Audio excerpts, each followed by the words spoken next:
안녕하세요. 오늘은 압수수색 관련된 문제 보겠습니다.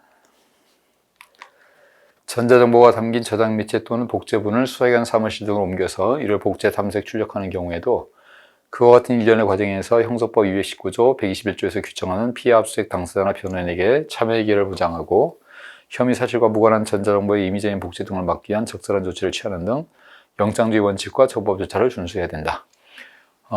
저장 매체나 복제본, 컴퓨터 같은 것을 수사기관 사무실로 옮겨가면 아직도 압수수색이 진행 중이라고 그랬죠. 압수수색이 진행 중이기 때문에 참여권이라든지 이런 게 다 보장이 돼야 됩니다.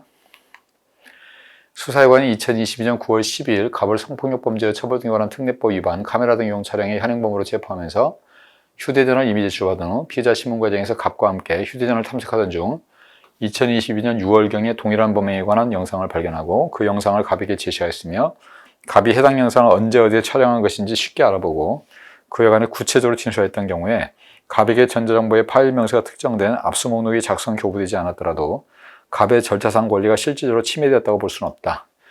기본적으로 우리가 법을 위반하면 위법 수입 증거가 됩니다. 다만 법을 위반했다고 하더라도 그걸로 실질적인 침해가 없으면 위수중이 되지 않아요. 자, 우리 이제 이 목록을 주는 거, 압수 목록을 주는 취지가 내가 너한테 압수한 물건이 이거라는 걸 알려주기 위해서 주는 건데 이미 얘가 다 알고 있다는 거죠. 이렇게 알고 있으면 이걸 안 줬어도 실제로 침해되다고 볼 수가 없다. 그래서 이건 위수증이 아니다, 이런 뜻입니다. 그 다음에 전자정보나 압수수색이 종료되기 전에 혐의 사실과 관련된 전자정보를 적법하게 탐색하는 과정에서 별도의 범죄 혐의와 관련된 전자정보를 우연히 발견한 경우라면 수사기관은 더 이상의 추가 탐색을 중단하고 법원에서 별도 범죄 혐의에 대한 압수영장을 발부받은 경우에 한해서 그러한 정보에 대해서도 적법하게 압수수색을 할 수 있다 하는 거죠. 전자정보 압수수색 과정에서 생성되는 하드카피나 이미징 형태의 복제본에는 범죄 혐의와 관련된 유관정보와 무관정보를 모두 포함하고 있어서 압수 완료 시 이후에도 새로운 범죄 혐의 수사를 위한 수사기관의 추가적인 탐색 출력이 대상이 될 수 있다. 기본적으로 압수수색은 사건 관련성 때문에 관련된 것만 할 수 있게 돼 있죠. 그러면 하나의 정보 저장 매체 안에 사건과 유관된 것도 있고 전혀 무관한 것도 있다고 했을 때 우리가 이 컴퓨터를 형사기관 사무실로 가져가 가지고 압수할 때 관련된 것만 뽑을 수 있죠. 이렇게. 그럼 이건 어떻게 할 거냐 이거죠. 자, 요거는 어차피 우리가 형사기관 사무실로 가지고 왔기 때문에 볼 수 있는 거 아니야 라고 하는데 이거는 보지도 말라고 되어 있습니다. 이건 다 폐기하도록 되어 있죠. 폐기하거나 반환을 해줘야 됩니다. 그래야지 이거를 다른 수사용도로 쓸 수는 없습니다. 만약에 이걸 쓰고 싶으면 영장을 새로 받아야 돼요. 요거 관련된 거를.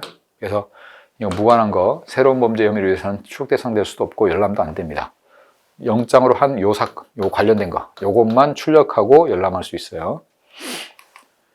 자, 그래서 1번에 우리가 복제본을 사무실로 가져갔을 때도 압수수색이 진행 중이기 때문에 역시 참여기회 보장하고 절차 다 지켜야 되고요.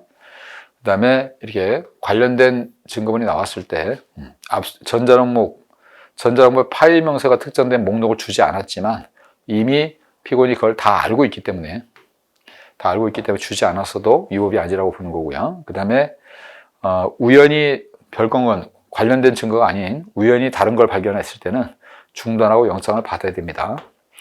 그 다음에 유관정보와 무관정보가 이렇게 포함되어 있을 때는 유관정보만 압수할 수 있는 권한이 있기 때문에 이 무관정보는 폐기를 하거나 반납을 해줘야지 이걸 다른 범죄 수사를 위해서 쓰면은 이건 위법이 돼요. 그래서 틀린 거는 4번입니다. 수고했습니다.